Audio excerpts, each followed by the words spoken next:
This is J. Randal Wilkerson, author of the Heart Failure Recovery Plan, Successful Heart Regeneration Using Metabolic Enzymes. This will be part 30 of a 58-part video series on the entire book.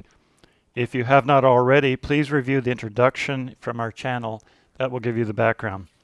Part 30 is sugar under Chapter 8, Diet.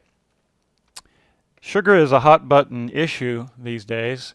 So many books out there advise against any kind of sugar in your foods, and there's even one exceptional one called Sugar Shock: How Sweets and Simple Carbs Can Derail Your Life and How You Can Get Back on Track. This is by Connie Bennett with Dr. Stephen Sinatra. Sugar, with respect to heart failure, is blood sugar, not the sugar that you eat, but what you eat that affects the sugar in your blood, your glucose. Now, one group called the Environmental Working Group has a website of www.ewg.org.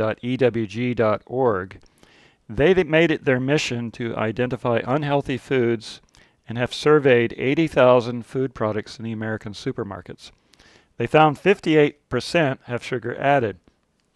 Also, some have heavy metals, poisons, pesticides, killer additives. That's a side issue. With regard to heart failure, a clinical study recently released in January 2015 and reported in Science Daily commented on the European Heart Journal. Article examined 16,524 patients who arrived at hospital emergency rooms in Ontario, Canada with heart failure. Those with higher than normal blood sugar levels had a 26% to 50% greater risk of sudden death in 30 days, 4 or 5 weeks, than those with normal blood sugar. Most of those patients did not have existing diabetes, yet just a little bit higher than normal blood sugar levels could dramatically increase your mortality rate. So you should sit up and take notice. The recommendation at the end of the article was to conduct blood glucose tests on all heart failure patients upon admission. In 2014, the Journal of the American Medical Association, Internal Medicine, reported that participants in a 15-year study who consumed 25% or more of their calories as sugar were twice as likely to die of heart disease as those whose diet included less than 10% added sugar. So that's just 15% more. This is a 100% increase in death rate. Very noteworthy. Currently, there are no federal guidelines on sugar consumption. The American Heart Association recommends that women consume less than 100 calories, or 6 teaspoons, and men consume less than 150 calories, or 9 teaspoons. A single small 12-ounce can of regular soda, not the big bottles or the medium bottles, is equal to 150 calories. A study reported in the University of Texas Health Science Center in Houston found that too much sugar leads to stress on heart muscle tissues, causing very poor heart function, leading to heart failure. The culprit is a single molecule called G6P, or glucose 6-phosphate. A very large study of 75,521 women for 10 years calculated heart disease risk based on glycemic index of foods consumed.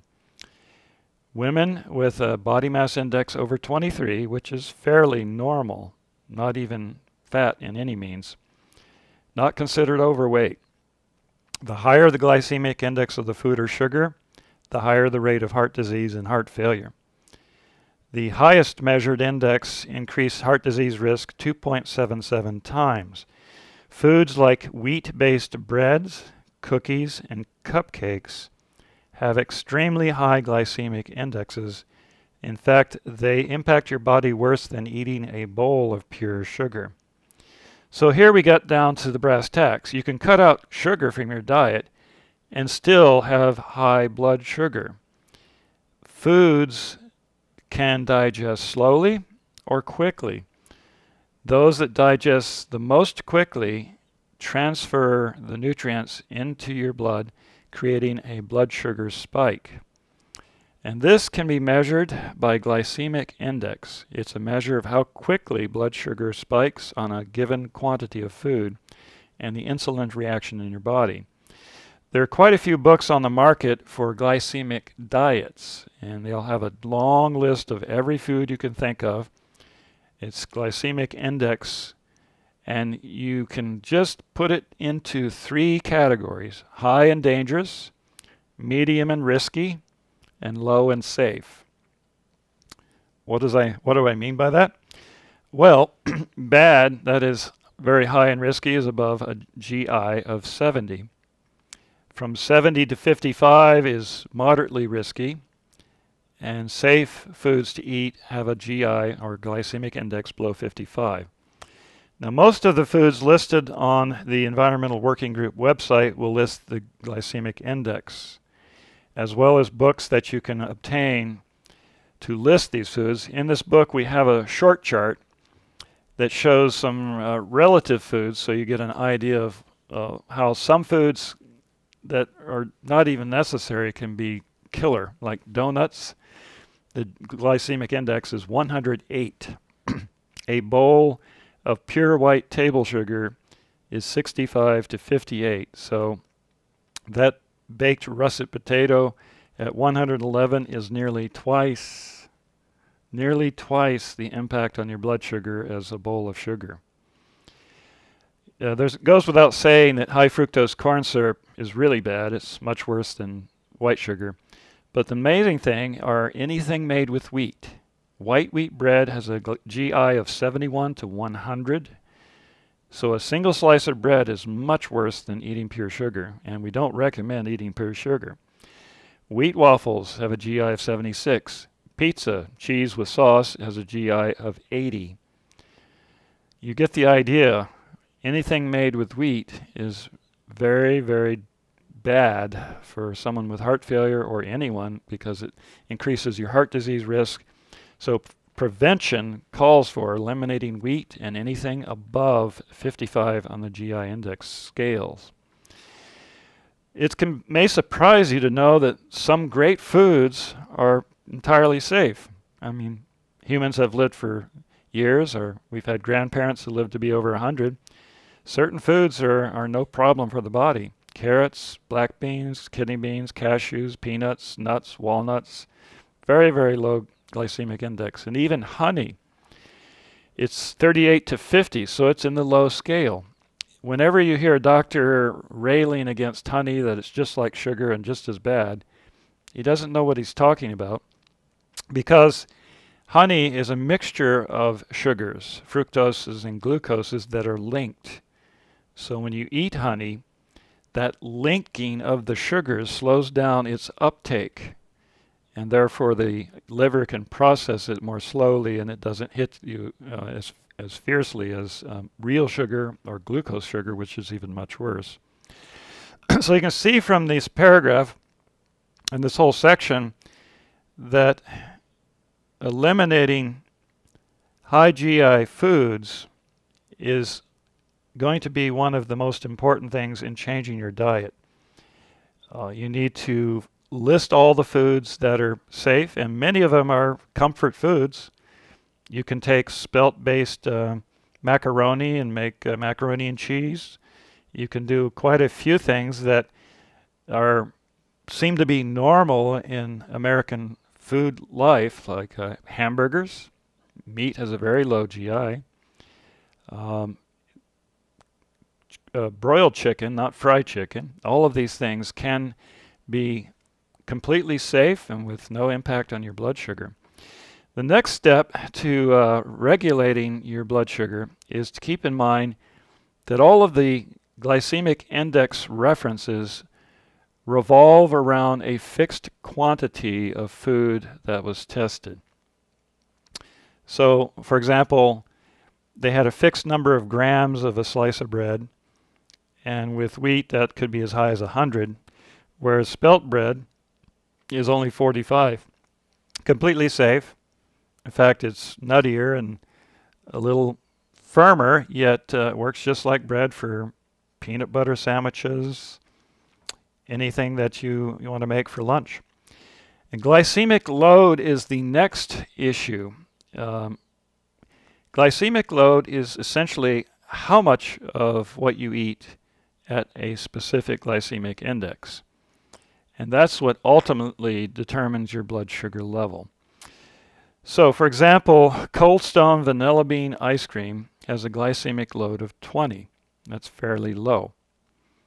Even though it has sugars in it, the fats in a high-fat ice cream slow down uptake, reducing the blood sugar spiking, so it's particularly safe. Keep in mind, you want to reduce your serving size because that's what glycemic load means.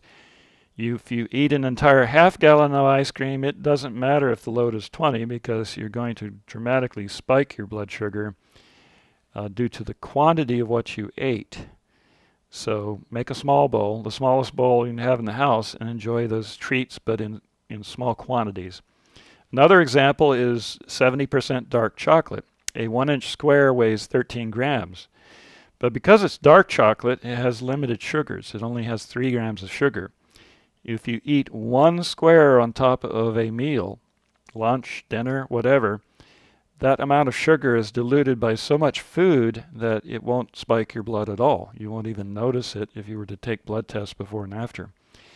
So keep in mind, quantity and type can be perfectly safe as long as you watch and mix it with a meal. Every morning I make spelt flour pancakes. There's no common wheat in it. The modern wheats are basically genetically modified. And yet, it never spikes my blood sugar because it takes so long to digest, and therefore I have a continual steady power or energy output all morning long. Normal pancakes, I would zoom up as the blood sugar spiked and then crash as the insulin hit me. You can get spelt spaghetti, noodles, muffins, cakes, breads. They're all low glycemic index. Oat flour breads, oat crackers, which are called Scottish oat cakes, these are all down in the 30s. Very, very safe to eat. So in summary, eat foods below 55 on the glycemic index scale. And when you do want a treat like vanilla ice cream, don't get the low fat, get the high fat, and then eat a small amount. Because the higher the fat, the slower the intake, and the lower the glycemic index and glycemic load. You don't want to eat anything, specifically sodas, anything with corn syrup added, because it's like eating a poison, especially if you're trying to prevent heart failure, and forget heart failure recovery if your diet is high in sugars and glycemic index foods. My name is J. Randal Wilkerson. I'm the author of the Heart Failure Recovery Plan. Successful heart regeneration using metabolic enzymes. This book is available from Amazon in Kindle and print editions, from Apple iBooks in the iTunes Store. It's also in a print edition on eBay, and it's available from the publisher Wilkerson & Hughes, P.O. Box 777, Altoona, Florida, 32702. Just enclose a check for $24 to cover the book, plus shipping and handling. Thank you for listening.